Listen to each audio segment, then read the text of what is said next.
नमस्कार, मैं हूं प्रमोद सिंह और आप देख रहे हैं द PC1 न्यूज़ चैनल।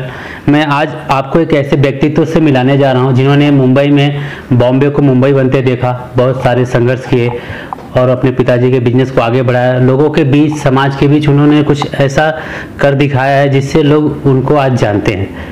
तो हमारे बीच हैं प्रेम अग्रवाल जी। सर, आपका सबसे पहले बहुत बहुत स्वागत है हमारे द PC1 न्यूज़ चैनल पे। तो हम जानना चाहेंगे कि किस तरह का संघर्ष रहा है, आपने बॉम्बे को मुंबई बनते देखा, तो उसका एक्सपीरियंस जरा सा शेयर कीजिए लोग। देखिए, मुंबई को मुंबई बनते देखा, ये आपने बहुत अच्छा सवाल किया है, क्योंकि ऐसे सवाल लोग कम करते हैं। मुंबई एक जो शहर है, ये मुंबई बनने के बाद कुछ ज़्यादा बदला नहीं, अच्छा ही हुआ है, सिर्फ नाम ही बदला है। मूल चरित्र तो मुंबई का वही है कि जो कि पूरी दुनिया में एक विशिष्ट स्थान मुंबई या बॉम्बे को मिला हुआ है। यहाँ की फिल्म इंडस्ट्री, यहाँ की नाइट लाइफ, यहाँ के लोगों की एक बिंदासपन, जिसको मुंबई भाषा में बोला बिंदासपन, और लोगों का यहाँ पर एक दूसरे से इतना खुला व्यवहार और किसी तरह की कोई जानने की जिज्ञासा भी है, लेकिन सब अपने आप में मस्त हैं, एक अपनी अपनी सोच, अपनी अपनी ज़िंदगी जी रहे हैं। एक आधुनिकता का जो एक सोच है वो इस शहर के अंदर मौजूद है। वो मैंने निरंतर जब से आया हूँ काफ़ी बदलाव देखे हैं। सड़कें बड़ी होती देखी हैं, रोशन होती हुई देखी हैं, अच्छे अच्छे कॉन्सेप्ट देखे हैं, एक से एक जीनियस लोगों से मिलना हुआ है, वो इसी शहर की देन है। और बहुत कुछ नया सोचने को भी मिला है, वह भी इसी शहर की देन है।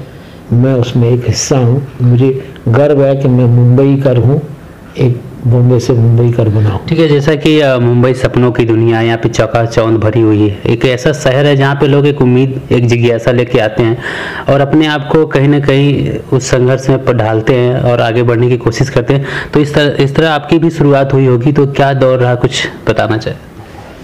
देखिए, जब बचपन में मुंबई आता है, बहुत सारे सपने लेकर आता है, और यहाँ के आने के बाद यहाँ की हकीकत और यहाँ के सपने और बुलंद होते हैं, बड़े होते हैं।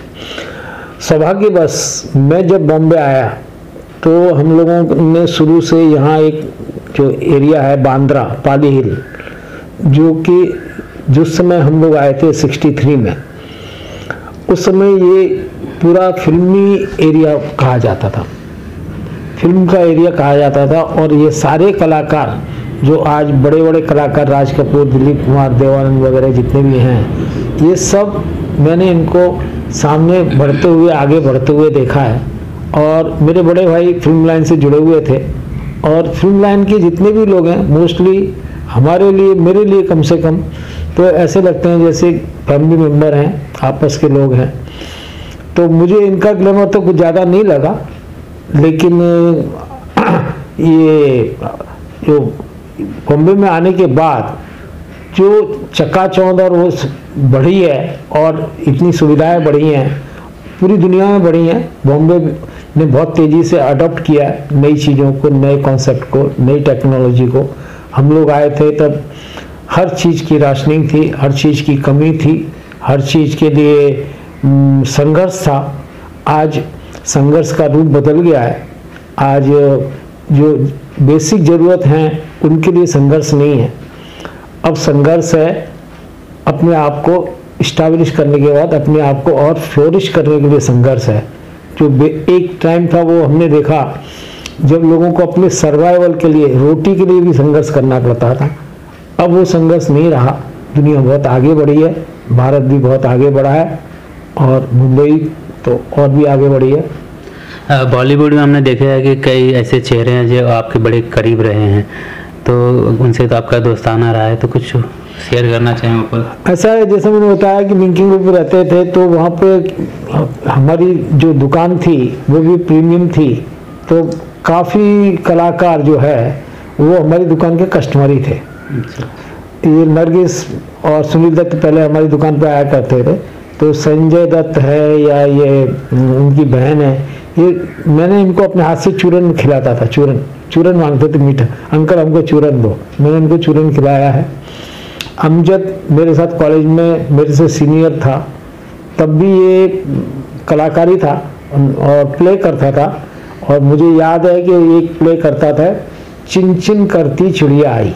ये हमारे कॉलेज में प्ले हुआ करता था, जिसमें हीरो ये अमजद खान हुआ करता था और इसका भाई होता था। वो दोनों भाई जो है वो करते थे। उसके अलावा बहुत सारे कलाकार, ये आपके रंजीत हैं या शक्ति कपूर हैं, हमारी बगल की दुकान में बेलगांव में बैठे रहते थे, स्ट्रगलर थे। बहुत सारे स्ट्रगलर जो बाद में कलाकार बन गए, वो सामने हमारे सामने आगे बढ़े हैं और बहुत सारे आउट हो गए, बहुत सारे सफल हुए। तो फिल्म उद्योग हम तो मुझे ऐसा लगता है मेरी फैमिली के हिस्से में ही है। काफ़ी लोगों के साथ मेरा इंटरेक्शन होता है, आज भी होता है, लोगों के साथ उठना बैठना होता है। इंपा की अध्यक्ष थी शबनम कपूर, उनके साथ मेरी बहुत मीटिंगें हुआ करती थी, बैठते थे, खाते पीते थे। सावन कुमार टाक हैं, जितेंद्र हैं, ये सब हमारे फ्रेंड रहे हैं, अभी भी हैं। लेकिन अभी नई दुनिया, नए कलाकार आ गए, पुराने अभी धीरे धीरे आउट हो रहे हैं, जैसे हम आउट हो रहे हैं। ठीक है, आपने शुरुआत कैसे की अपने आप को यहाँ तक पहुँचाने के लिए? वो दौर कैसा रहा? आधा अभी उम्र के इस पड़ाव में आके ऐसा लगता है कि जो कुछ भी हुआ शायद किस्मत का रोल ज़्यादा था। हमने तो कोशिश अपनी लेवल पे हर जगह कोशिश की। बहुत सारे सपने हर नौजवान के एक में ही सैकड़ों सपने होते हैं। सैकड़ों सपने मेरे भी थे, सबके होते हैं। तो उसमें कितने पूरे हुए, कितने नहीं हुए, ये एक आदमी से आदमी का है। लेकिन मैं अपने बारे में कहूँ तो मेरे तो अधिकांश सपने भगवान ने पूरे किए। और मैं मतलब बड़े गर्व से कहता हूँ, I am the one of the happiest and luckiest fellow of this earth. आप कृष्ण नगरी मथुरा से बिलोंग करते हैं, तो बड़ा सुंदर वो नगरी है। तो वहाँ से मुंबई भी काफ़ी सुंदर ही है। तो कैसा दौरा कि मथुरा से निकलकर मुंबई तक का वो सफ़र? देखिए, मथुरा जो है वो आध्यात्मिक नगरी है, तपस्या की भूमि है, तप की भूमि है। और मुंबई ग्लैमर की दुनिया है। यहाँ की सोच अलग है, वहाँ की सोच अलग है।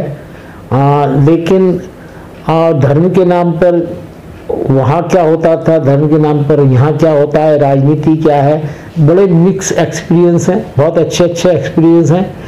उनको हर एक्सपीरियंस को शेयर करने जाऊँ तो एक कहानी, एक फिल्म हर एक्सपीरियंस के लिए बन सकती है।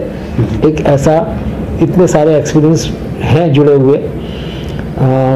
शॉर्ट में ये कहूँगा कि बहुत अच्छे एक्सपीरियंस हैं। और जैसे मैंने कहा कि मैं बहुत किस्मत वाला आदमी। तो इन दिनों आप क्या कर रहे हैं? लोगों को क्या नई सीख दे रहे हैं? ऐसा है कि अभी मैं एक अध्ययन कर रहा हूँ, रिसर्च ही अभी अध्ययन कर रहा हूँ। अभी आज की डेट में मेरा शौक है स्पिरिचुअल, यानी कि आध्यात्मिक इन्हेंसमेंट, अध्यात्म को। और क्योंकि मैं ये मानता हूँ कि ज्ञान का कोई अंत नहीं है।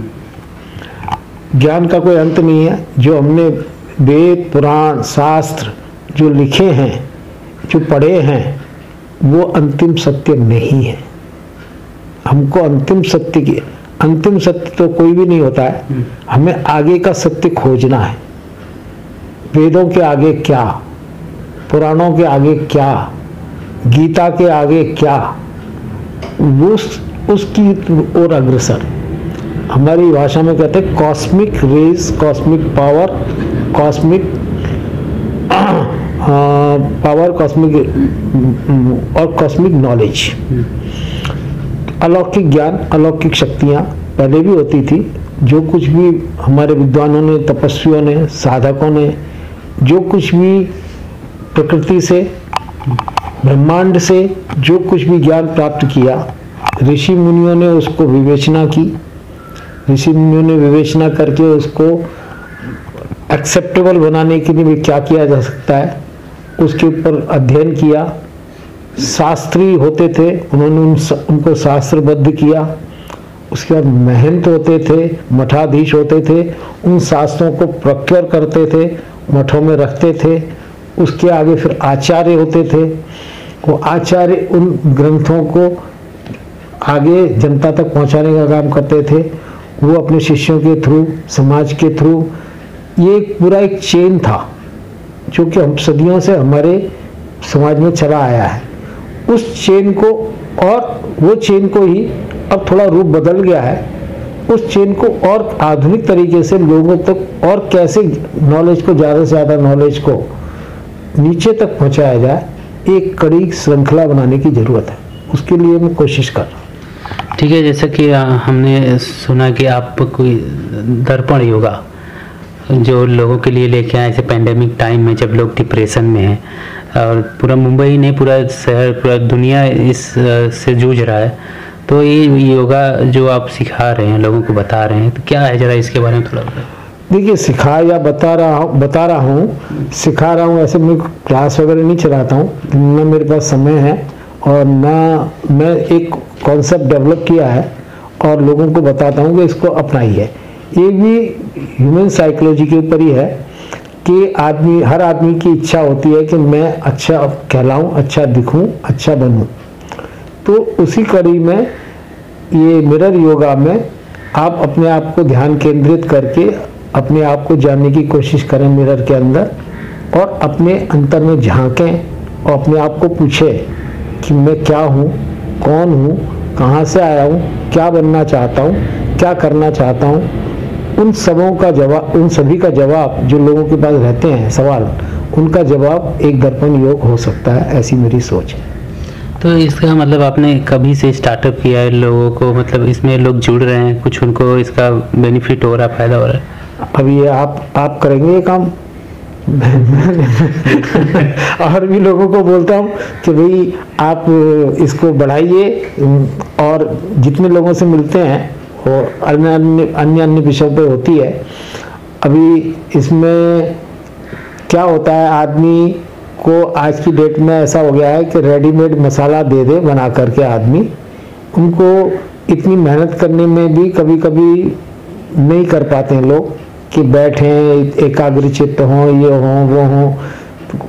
कई मजबूरियां होंगी, कोई शौक हैं, समय की कमी, या इच्छा नहीं होना, या समझ में ना आना, बहुत सारी चीज़ें हो सकती हैं। तो कोशिश यही रहती है।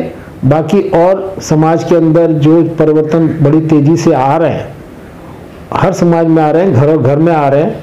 आज समाज में जो परिवारों के अंदर जो एक विषमता पैदा हो रही है, उसके लिए भी चिंतित हूँ और उसके लिए भी सोचता हूँ कि कुछ नया किया जाए। उसमें बहुत सारे नए कॉन्सेप्ट हैं कि आदमी एक्चुअली क्या चाहता है। मतलब आदमी की सोच जो है, इतनी मानसिक अवस्था है, मैं ये देख रहा हूँ कि मानसिक अवस्था ऐसी हो गई है कि कुंठित हैं या कंफ्यूज हैं लोग कि उनको एक्चुअली क्या शांति चाहिए, पैसा चाहिए, क्या चाहिए। जो भी चाहिए वो है, उसकी वैल्यू कम है, जो नहीं है उसकी भाग है। ये पुरानी बात है, आज भी वही है।